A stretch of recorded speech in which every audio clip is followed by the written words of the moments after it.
আমার নবীজি সাহাবায়ে কেরামদেরকে নিয়ে বসে আছেন। সাহাবায়ে কেরামদেরকে লক্ষ্য করে বললেন, আমার সাহাবীরা, আমার উম্মতের ভেতরে ৭৩টা দল হবে, ৭৩ দলে মানুষ বিভক্ত হয়ে যাবে। তার ভিতরে ৭২ দল ভ্রান্ত পথের ভিতরে চলে যাবে।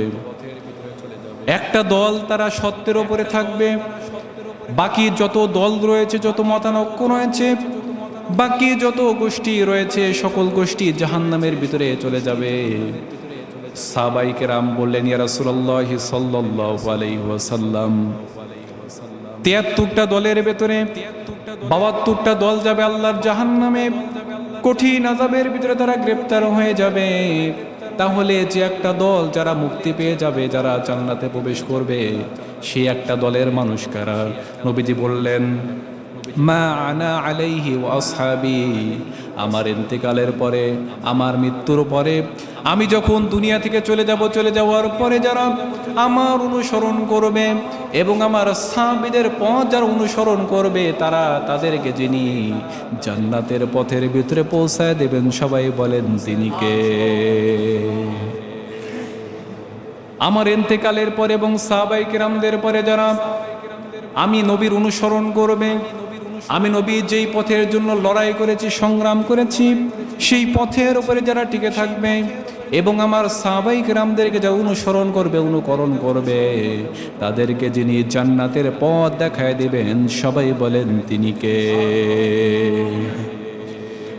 আল্লাহ রাব্বুল আলামিন সুন্দর করে বান্দাকে জানিয়ে দিয়েছেন, কুল ইন কুনতুম তুহিব্বুনাল্লাহা ফাত্তাবিউনি ইউহিব্বুকুমুল্লাহ ওয়া ইয়াগফির লাকুম যুনুবাকুম ওয়াল্লাহু গফুরুর রহিম। সবাই পড়ি আল্লাহু আকবার।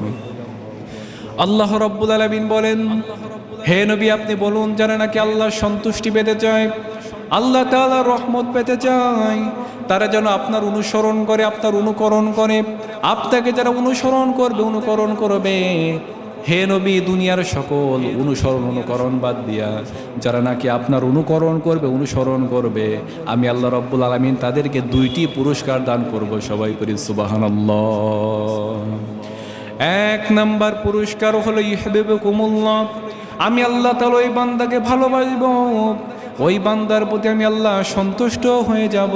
2 নাম্বার হলো ওয়া ইয়াগফির লাকুম যুনুবাকুম আল্লাহু গফুরুর রহিম। আমি আল্লাহ তাআলা যখন কোনো বান্দাকে ভালোবাসবো, আমি আল্লাহ যখন কোনো বান্দাকে মহব্বত করব, ওই বান্দার জীবনের সকল গুনাহগুলোকে আমি আল্লাহ তাআলা মাফ করে দেব এবং তাদেরকে নিয়ামতপূর্ণ জান্নাতের ভেতরে পৌঁছায় দেব। সবাই পড়ি সুবহানাল্লাহ। তাহলে অনুসরণ করতে হবে কাকে? মুহাম্মদ রাসূলুল্লাহ সাল্লাল্লাহু আলাইহি ওয়াসাল্লামকে। আমরা রাসূলের অনুসরণ করব। আল্লাহ তৌফিক দেন। সবাই পড়ি আল্লাহুম্মা আমিন।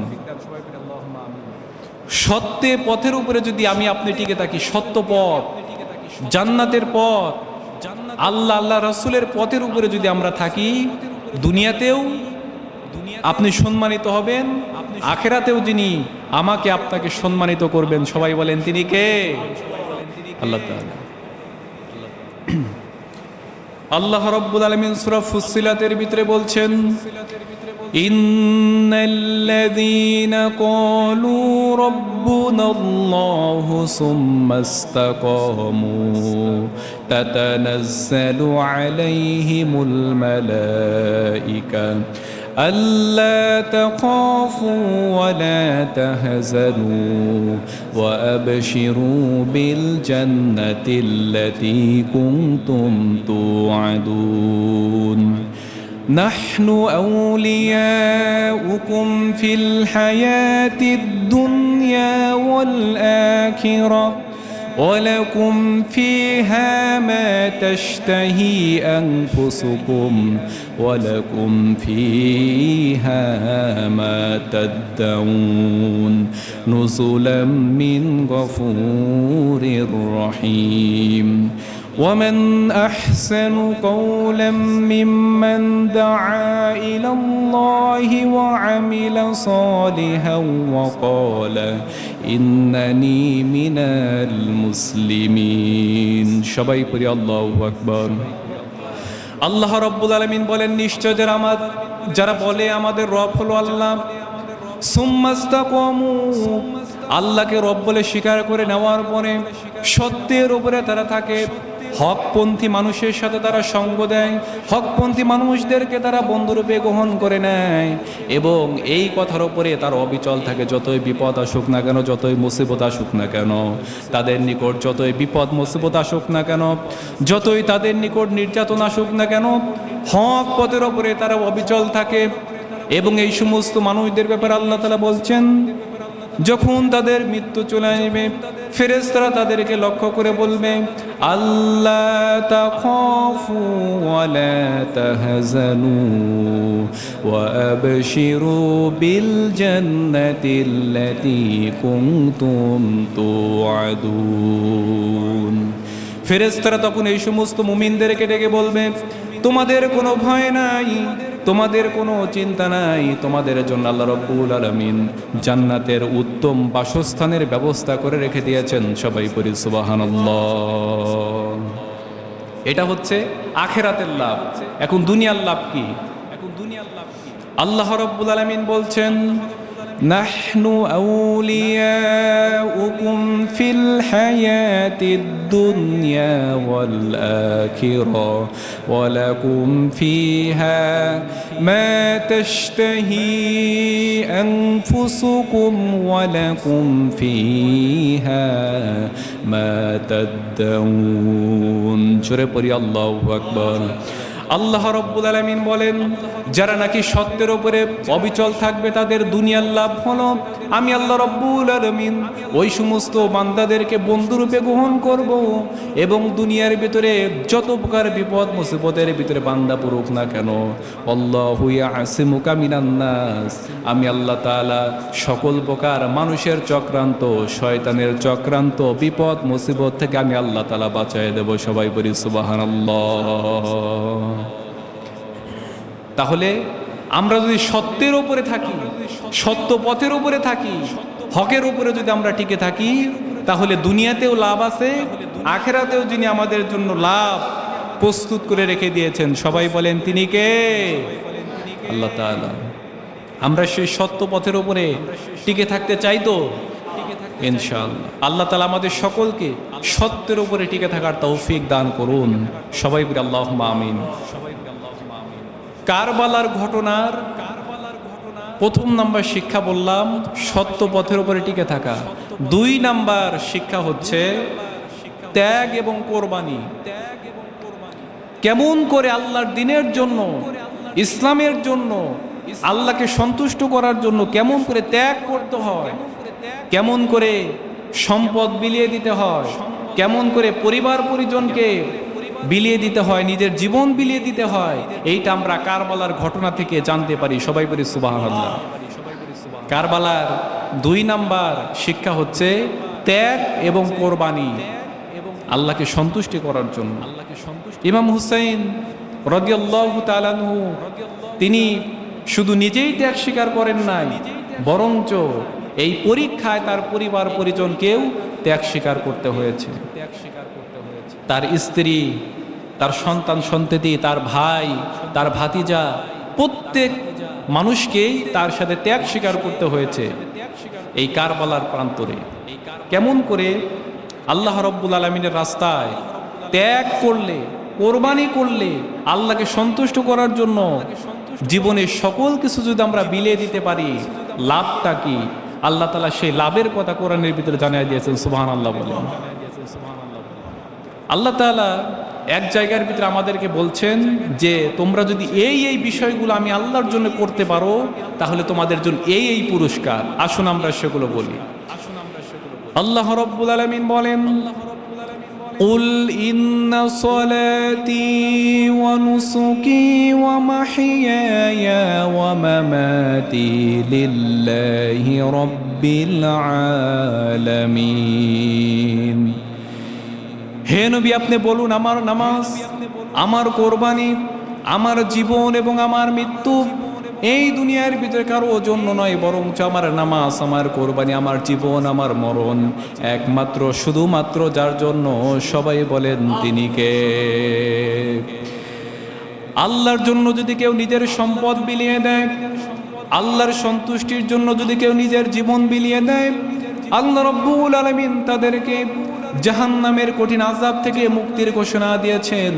আল্লাহ তাআলা সুন্দর করে সূরা সফের ভিতরে বলছেন, ইয়া আইয়ুহাল্লাযীনা আমানু হাল আদুল্লুকুম আলা তিজারাতিন তুনজিকুম মিন আযাবিন আলীম تؤمنون بالله ورسوله وتجاهدون في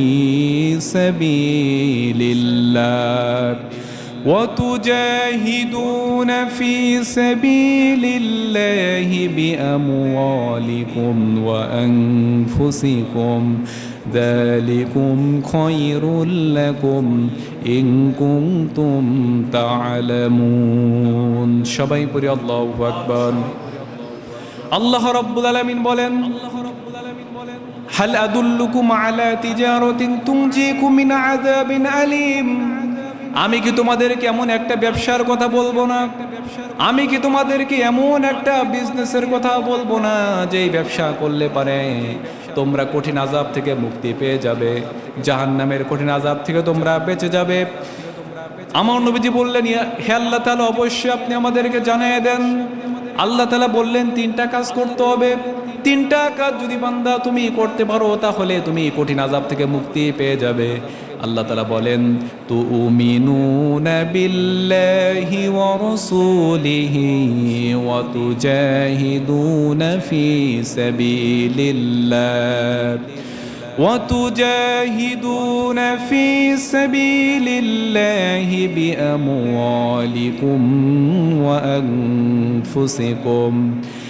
এক নাম্বার কাজ হলো আল্লাহর প্রতি ঈমান আনতে হবে, ওয়া রাসূলিহি এবং তার রাসূলের প্রতি ঈমান আনতে হবে, ওয়া তুজাহিদুনা ফি সাবিলিল্লাহি আল্লাহর রাস্তায় জিহাদ করতে হবে, সংগ্রাম করতে হবে, দিন বিজয়ের জন্য প্রচেষ্টা করতে হবে, বিআনফুসিকুম ওয়া আমওয়ালিকুম জান এবং মাল দ্বারা আল্লাহর দ্বীনের জন্য নিজের জীবনকে উৎসর্গ করতে হবে এবং নিজের সম্পদকে আল্লাহর রাস্তায় ব্যয় করতে হবে।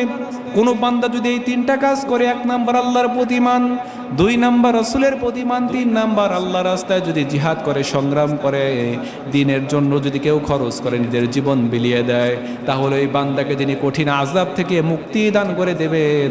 সবাই বলেন তিনি কে? কার ওয়াদা? আল্লাহর ওয়াদা। আল্লাহ রাব্বুল আলামিন আয়াতের পরের অংশে বলেন, যালিকুম খায়রুল লাকুম ইন কুনতুম তা'লামুন। এই যে আল্লাহ রাস্তায় জীবন বিলিয়ে দেওয়া, আল্লাহ রাস্তায় ইমাম হুসাইনের মতো, আমির হামজার মতো এবং যে সমস্ত শাহাদত বরণ করেছেন আমার নবীদের সাহাবীরা, হাবিল থেকে শুরু করে আজও পর্যন্ত যে সমস্ত বান্দার আল্লাহর রাস্তায় জীবন দিয়েছে, তাদের মতো যদি কেউ আল্লাহর রাস্তায় জীবন দিতে পারে তাহলে সে কতই না ভাগ্যবান, বলেছেন আল্লাহ রাব্বুল আলামিন। সবাই পড়ি সুবহানাল্লাহ। কেউ যদি আল্লাহর জন্য নিজের জীবন বিলিয়ে দেয়, নিজের সম্পদ যদি আল্লাহ রাস্তায় খরচ করে, তাহলে ওই ব্যক্তিকে যিনি কঠিন আযাব থেকে মুক্তি দান করবেন। সবাই বলেন তিনি কে? সূরা আস-সফের 10 এবং 11 এই দুইটি আয়াতের ভিতরে আল্লাহ রাব্বুল আলামিন বলেছেন। আল্লাহ রাব্বুল আলামিন মুমিনদের ব্যাপারে আরেক জায়গায় বলছেন, সূরা তাওবার 111 নম্বর আয়াতে, ইন্নাল্লাহা আশতারা মিনাল মুমিনিনা আনফুসাহুম ওয়া আমওয়ালাহুম বিআন্না লাহুমুল জান্নাহ ইউকাতিলুনা ফি সাবিলিল্লাহি ফায়াকতুলুনা ওয়া ইউকতালুন وعدا عليه حقا في التوراة والإنجيل والقرآن সবাই পড়ি আল্লাহু আকবার। আল্লাহ রাব্বুল আলামিন বলেন ইন্নাল্লাহা ইশতারা মিনাল মুমিনিনা আনফুসাহুম, নিশ্চয় আমি আল্লাহ তাআলা মুমিনদের কাছ থেকে তাদের জান এবং মাল ক্রয় করে নিয়েছি। মুমিনদের কাছ থেকে তাদের জীবন এবং তাদের সম্পদকে আমি আল্লাহ তাআলা ক্রয় করে নিয়েছি, কিনে নিয়েছি। বিনিময়ে আমি আল্লাহ তাআলা তাদেরকে জান্নাতের ঘোষণা দিয়েছি, জান্নাতের সুসংবাদ দিয়েছি। সবাই পড়ি সুবহানাল্লাহ। মুমিনদের কাছ থেকে আল্লাহ তাআলা নিজের জীবন এবং তাদের সম্পদ আল্লাহ ক্রয় করেছে। কার কথা? আল্লাহর কথা। বিনিময় হচ্ছে জান্নাত। বিনিময় কি? এখানে কে আছেন যে জান্নাত যাইতে চায় না? কেউ কি এরকম আছে যে আমি জান্নাতে যাইতে চাই না, এরকম কেউ আছে? আছে কে? কেউই তো নাই। সবাই তো জান্নাত যাইতে চায়। জান্নাতে যাইতে হলে আপনার জীবন আল্লাহর কাছে বিক্রি করে দিতে হবে। আমি আপনার থেকে এক মণ পেঁয়াজ কিনছে মনে করেন, এই এক মণ পেঁয়াজ আমি খাবো না ফাইলে দেব না বিক্রি করবে, এটা আমার ব্যক্তিগত ব্যাপার। ব্যক্তিগত ব্যাপার কিনা? এটাতে কাউকে হস্তক্ষেপ করার কোনো অধিকার আছে? সবাই বলেন আছে? আছে নাকি? নাই তো, কারণ আমি আপনাদের কিনে নিয়েছি। আমি যখন আপনি যখন আল্লাহর কাছে আপনার জীবনকে বিক্রি করে দেবেন, তখন কি আপনার ইচ্ছা মতো আপনি আপনার জীবন চালাইতে পারবেন? আল্লাহর ইচ্ছা মতো চলবে। আল্লাহর ইচ্ছা কি? কোরআন এবং হাদিস। কোরআন এবং হাদিসে যেভাবে আপনার গাইড দেওয়া হয়েছে, দিক নির্দেশনা দেওয়া হয়েছে, এইভাবেই আপনাকে আমাকে চলতে হবে। তাহলেই যিনি আমাদেরকে বিআন্নালাহুমুল জান্নাহ, জান্নাত দেবেন। সবাই বলেন তিনি কে? সেই জান্নাতে যাওয়ার জন্য আমাদেরকে নিজের জীবন এবং সম্পদ আল্লাহর রাস্তায় ইমাম হুসাইনের মতো কুরবানি করতে হবে। আল্লাহ তৌফিক দেন। সবাই পড়ি আল্লাহুম্মা আমিন। এইভাবে করে যারা ইমাম হুসাইনের মতো জীবন আল্লাহ রাস্তায় উৎসর্গ করে দেয়, বিলিয়ে দেয় আল্লাহর সন্তুষ্টির জন্য, আল্লাহ তাদের প্রতি সন্তুষ্ট হন এবং তাদের গুনাহ মাফ করেন এবং তাদেরকে কিয়ামতের দিন সম্মানের সাথে সম্মানিত করে আল্লাহ তাআলা তাদেরকে জান্নাতের দিকে নিয়ে যাবেন। সবাই বলি সুবহানাল্লাহ। জান্নাতের ভিতরে যখন জান্নাতীরা যাবে, তখন তাদেরকে জান্নাতের ফেরেশতারা তাদেরকে সালাম দেবে, সম্মানিত করবে। সম্মান করে করে আল্লাহ তাআলার ফেরেশতারা জান্নাতের ভিতরে নিয়ে যাবে। সেদিন ব্যক্তির কোনো পরিচয় থাকবে না, কোনো বংশীয় কোনো পরিচয় থাকবে না। কে এমপির ছেলে, কে মন্ত্রীর ছেলে, কে প্রধানমন্ত্রীর ছেলে, এইগুলা সেদিন থাকবে না। সেদিন থাকবে ঈমান এবং আমল। বলেছেন মুহাম্মদ সাল্লাল্লাহু আলাইহি ওয়াসাল্লাম, আমার নবীজি মুহাম্মদ রাসূলুল্লাহ সাল্লাল্লাহু আলাইহি ওয়াসাল্লাম বলেন, ইন্নাল্লাহা লা ইয়ানজুরু ইলা সুওয়ারিকুম ওয়া আমওয়ালিকুম ওয়ালাকিন ইয়ানজুরু ইলা কুলুবিকুম ওয়া আমালিকুম। কিয়ামতের দিন আল্লাহ তাআলা বান্দার চেহারা দেখবেন না, বান্দার বংশ পরিচয় দেখবেন না, বান্দার অর্থ সম্পদকে আল্লাহ তাআলা কিয়ামতের দিন দেখবেন না, বরং দেখবেন বান্দা দুনিয়ার ভিতরে কি আমল করে এসেছে। বান্দা যদি দুনিয়ার ভিতরে ভালো আমল করে আসে, তাহলে আমি আল্লাহ রাব্বুল আলামিন তাকে সম্মানিত করব। সবাই পড়ি সুবহানাল্লাহ। সেদিন বংশীয় পরিচয় দিয়ে কোনো কাজ হবে না। নামের আগে মুহাম্মদ, নামের শেষে ইসলাম, কিন্তু নামাজ পড়ে না ওয়াক্ত। নাম দিয়েছে রমজান আলী, কিন্তু রমজান মাসে রোজা রাখে না। আবার নাম দিয়েছে এত সুন্দর সুন্দর নাম, কিন্তু নামাজ পড়ে না। নাম দিয়ে সেদিন পার পাওয়া যাবে না, সেদিন বংশীয় পরিচয় দিয়ে পার পাওয়া যাবে না। ওই ব্যক্তি সেদিন মুক্তি পেয়ে যাবে, কঠিন আযাব থেকে মুক্তি পেয়ে যাবে, যে নাকি আল্লাহ রাব্বুল আলামিনকে দুনিয়ার ভিতরে সিজদা দেবে, ইবাদত করবে, বন্দেগী করবে এবং একজনের ওপর ভরসা করবে, তাওয়াক্কুল করবে। সবাই বলেন তিনি কে? আল্লাহ রাব্বুল আলামিন সেজন্য বলছেন, বান্দারে আমি আল্লাহর দ্বীনের জন্য, আমি আল্লাহর সন্তুষ্টির জন্য যদি তোমার জীবনকে যদি তুমি বিলিয়ে দাও এবং তোমার সম্পদ যদি আমি আল্লাহর রাস্তায় খরচ করো, তাহলে তোমার জন্য আমি আল্লাহ তাআলা সম্মানজনক পুরস্কার রেখে দিয়েছি। আল্লাহ রাব্বুল আলামিন এক জায়গার ভিতরে বলছেন, الذين ينفقون في السراء والضراء والكاظمين الغيظ والعافين عن الناس যারা নাকি বিপদে মুসিবতে অভাব অনাটনে দুর্ভিক্ষের সময় আনন্দের সময় সুখের সময় যে কোনো অবস্থার ভিতরে বান্দা পড়ে যাক না কেন সব সময় তারা আল্লাহর রাস্তায় খরচ করে। যে ব্যক্তি আল্লাহর রাস্তায় খরচ করবে, আল্লাহর দ্বীনের জন্য যে ব্যক্তি তার সম্পদকে আল্লাহর জন্য ব্যয় করবে, তাদেরকে যিনি মুহসিনদের সঙ্গে তুলনা করেছেন সবাই বলেন তিনি কে? আল্লাহু ইউহিব্বুল মুহসিনিন।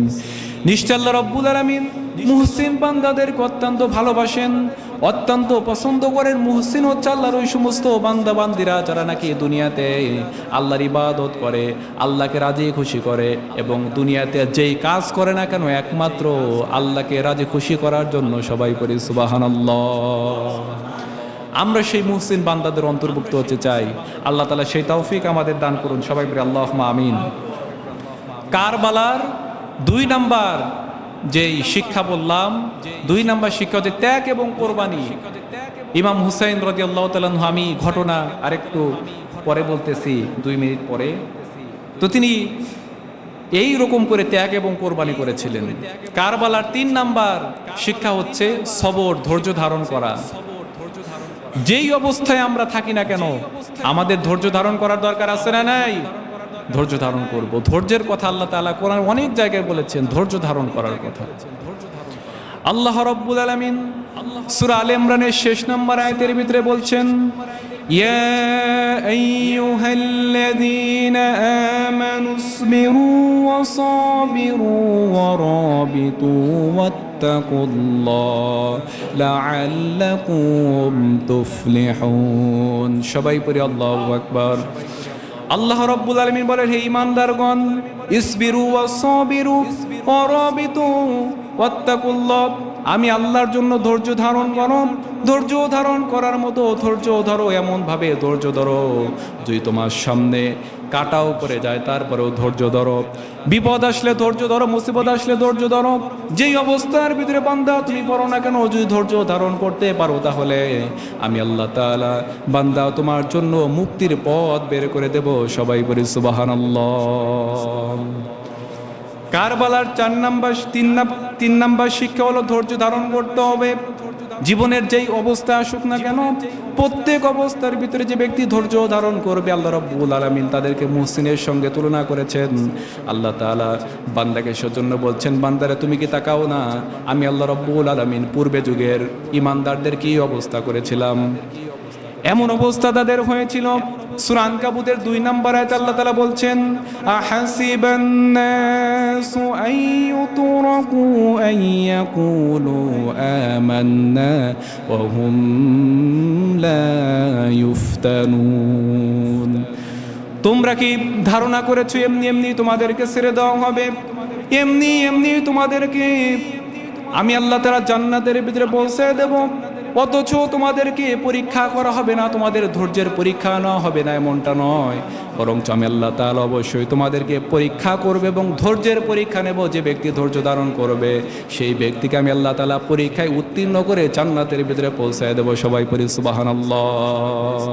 আবার সূরা বাকারার ভিতরে আল্লাহ তাআলা বলছেন, أم حسبتم أن تدخلوا الجنة ولما يأتكم مثل الذين خلوا من قبلكم مستهم البأساء والضراء। সবাই পড়ি আল্লাহু আকবার। মানুষ কি ধারণা করেছে এমনি এমনি তাকে ছেড়ে দেওয়া হবে, অথচ তাকে ধৈর্যের পরীক্ষা নেওয়া হবে না। পূর্ববর্তী যারা উম্মত ছিল, পূর্ববর্তী যারা নবীর উম্মত ছিল, তাদের ব্যাপারে তাদের ওপরে কাফের মুশরিকরা ইসলাম বিদ্বেষীরা এমন নির্যাতন করেছিল। তাদেরকে কি করতো, তাদের ঈমান আনার অপরাধে তাদের কোমর পর্যন্ত মাটির নিচে গেড়ে দিত, মাটির নিচে তাদের কোমর পর্যন্ত পুঁতে দিত, এরপরে তাদের মাথার উপরে করাত রাখা হতো।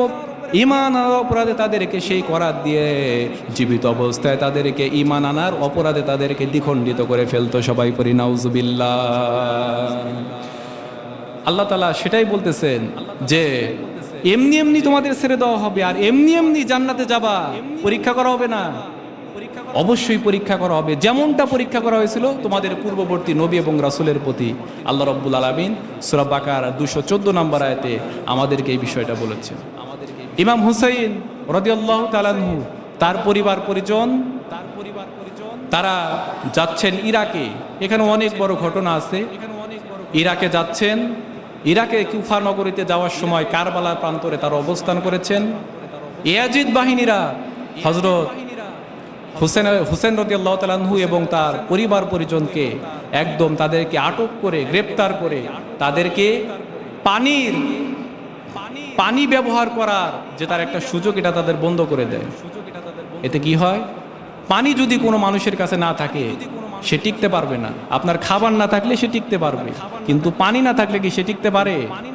3 দিন যাবত পানি অবরুদ্ধ করা হলো, পানি আটকে দেওয়া হলো, তাদের পানি দেওয়া হলো। ছোট ছোট দুধের বাচ্চারা তারা চিৎকার করতেছে, মায়ের বুকে দুধ নাই, কারণ খাবার না পেলে দুধ আসবে কোথায় থেকে? বাচ্চারা মারা যাচ্ছে, মহিলারা তারাও মারা যাচ্ছে। হযরত আলী রাদিয়াল্লাহু তাআলা আনহুর একজন সন্তান ছিলেন আব্বাস ইবনে আলী রাদিয়াল্লাহু তাআলা আনহু। তিনি গোপনে ফোরাত নদীর কূলে একটা মশক নিয়ে, চামড়ার মশক নিয়ে তিনি গেলেন পানি আনার জন্য।